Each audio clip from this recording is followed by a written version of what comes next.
Hello, hello, merveilleuse créature. Je suis vraiment heureuse de pouvoir te retrouver. Euh, c'est un- c'est vraiment une bénédiction pour moi aujourd'hui de, euh, de pouvoir partager ce que je vais te partager. Euh, Parce qu'en fait, c'est vraiment en marge avec tout ce que l'on peut entendre, tout ce que l'on peut, tout ce que l'on véhicule. Et pourquoi je dis que c'est une bénédiction? Parce que je pense que Dieu nous a appelés, chacun de nous, à être nous-mêmes avec notre particularité.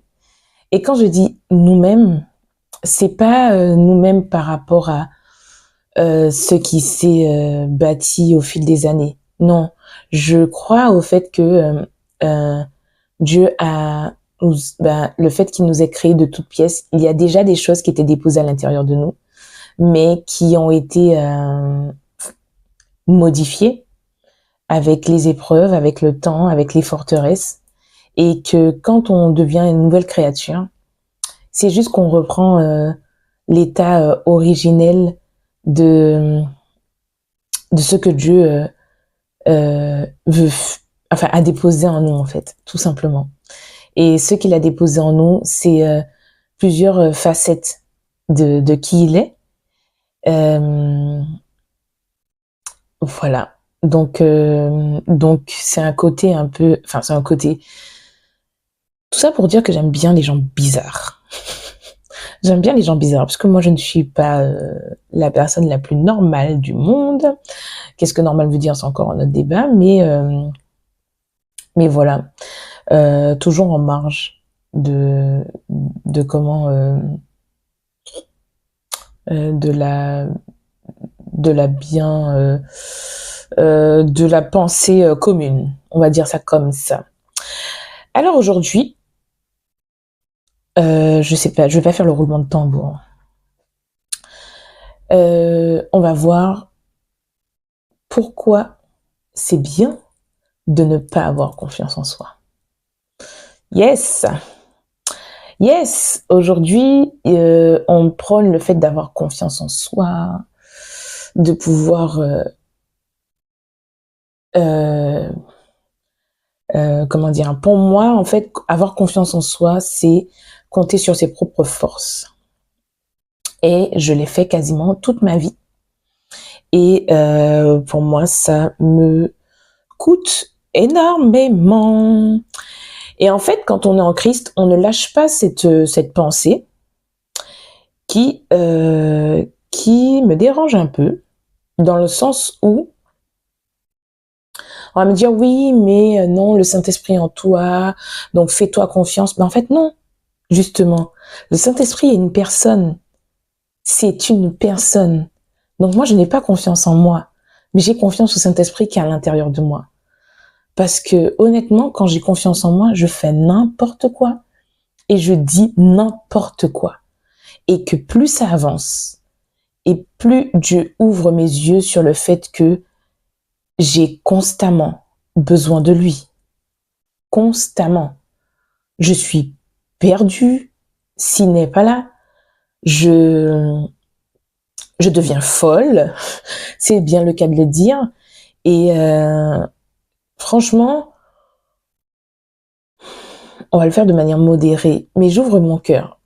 Et très honnêtement, petit à petit, et combien j'ai lutté pour avoir confiance en moi, pour me dire mais oui, j'ai confiance, ben, pour pouvoir faire, oups, je sais pas si t'as vu, on l'a refait ou pas?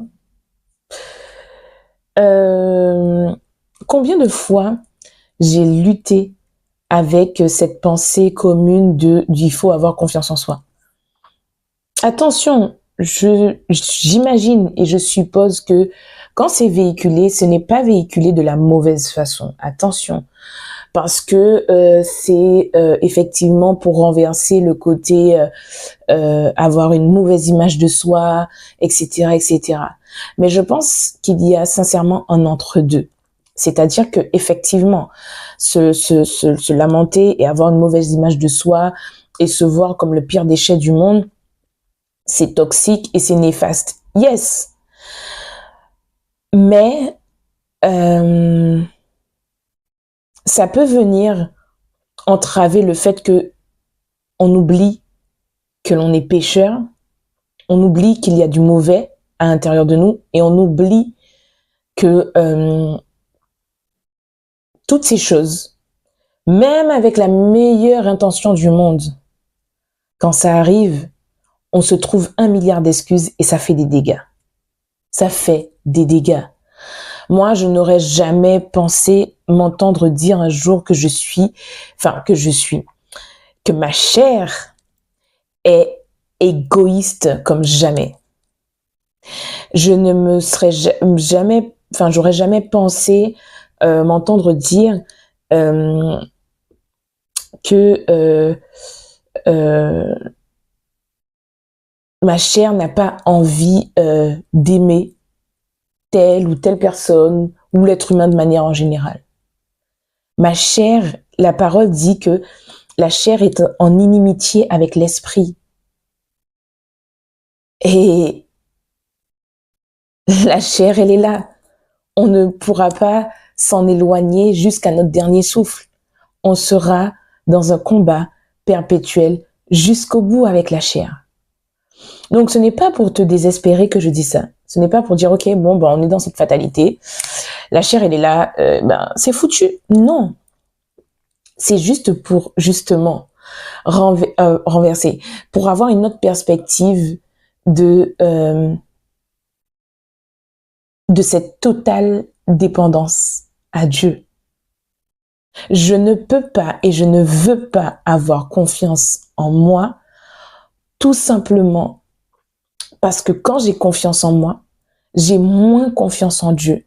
Parce que, ça c'est dans mon témoignage, parce que je sais que dans certains domaines, Dieu m'a fait grâce d'avoir des facultés, d'avoir des dons, il m'a béni.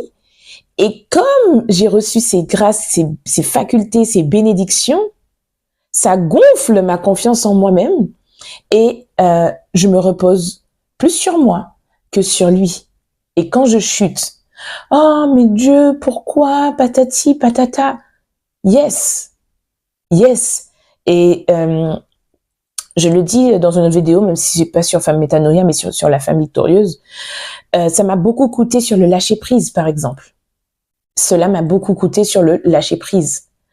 Tout simplement parce que je confondais prendre ses responsabilités, avoir confiance en moi et tout remettre entre les mains de Dieu. Quand Dieu me dit que sans lui, je ne peux strictement rien faire, mais rien du tout, ça me ramène à me dire, ok, mais si je ne peux rien faire, on avance, pas à pas. Mais ma tête n'a pas envie de l'intégrer. Ma tête n'a pas envie de l'intégrer. Pourquoi? La patience. Parce que quand je demande quelque chose à Dieu et que je n'ai pas la réponse tout de suite, qu'est-ce que la chair va vouloir me dire? Tu sais quoi? Je pense que ça, soit il s'en fiche, soit il n'y a pas la réponse, soit il n'y a pas... Et va remonter à la surface mes désirs les plus profonds, qui ne sont pas forcément les volontés de Dieu pour ma vie. Et hop, l'inimitié revient. Et l'orgueil prend de plus en plus de place. Donc, je le redis, je n'ai pas confiance en moi. Je n'ai pas envie d'avoir confiance en moi. Mais j'ai envie d'avoir une totale confiance en mon Seigneur Saint-Esprit, qui sait ce qu'il fait et qui me conduit dans la vérité tout entière. C'est-à-dire qu'il brise ma perception de certaines choses. Oui, mais on m'a dit. Oui, mais moi, j'ai compris. Oui, mais à l'école, j'ai compris par A plus B parce qu'on vient avec de faux raisonnements. Et ça se passe dans la tête. On a plein de faux raisonnements.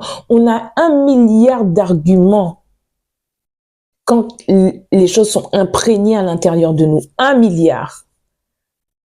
Et c'est là où on voit Qu'est-ce qui est le plus imprégné à l'intérieur de nous qui vient confronter ce que Dieu dit?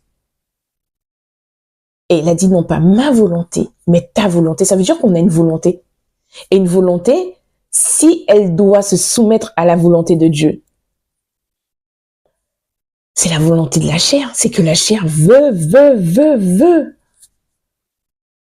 Et personnellement, j'ai décidé que je vais maintenir. Je l'avais déjà pas, mais c'était pas la même chose cette fois-ci. La confiance en moi que je n'avais déjà pas, c'était pas la même chose. C'était des moyens aussi pour dire ah non Seigneur, ça je peux pas faire, ça mais même là, tu vois, même là, je vais creuser un peu plus. On compte sur ses propres forces. Donc quand on jauge sur la confiance en soi, ça nous éloigne. C'est-à-dire qu'on regarde si on est à même ou pas, donc on juge ou pas. Alors que quand je te dis de faire quelque chose, d'être ce que lui a décidé que tu es, c'est pas toi qui peux jauger. C'est pas toi qui peux dire ah oui non mais je pense que je ressens que non. Il a dit donc ça va au-delà de ce que toi tu ressens. Et ça vient percuter, ça vient briser toutes les forteresses, tous les faux raisonnements qui étaient à l'intérieur. Tout. Donc, je nous invite à continuer à crier à Dieu, d'augmenter cette soif, d'augmenter cette dépendance totale. J'ai déjà parlé de ça, de la dépendance affective sur cette chaîne. Et pour ma part, la dépendance affective, je la reporte sur Dieu. C'est-à-dire que j'ai besoin constamment de sentir son amour. Je sais déjà qu'il m'aime, mais j'ai besoin de le sentir constamment pour ne pas avoir à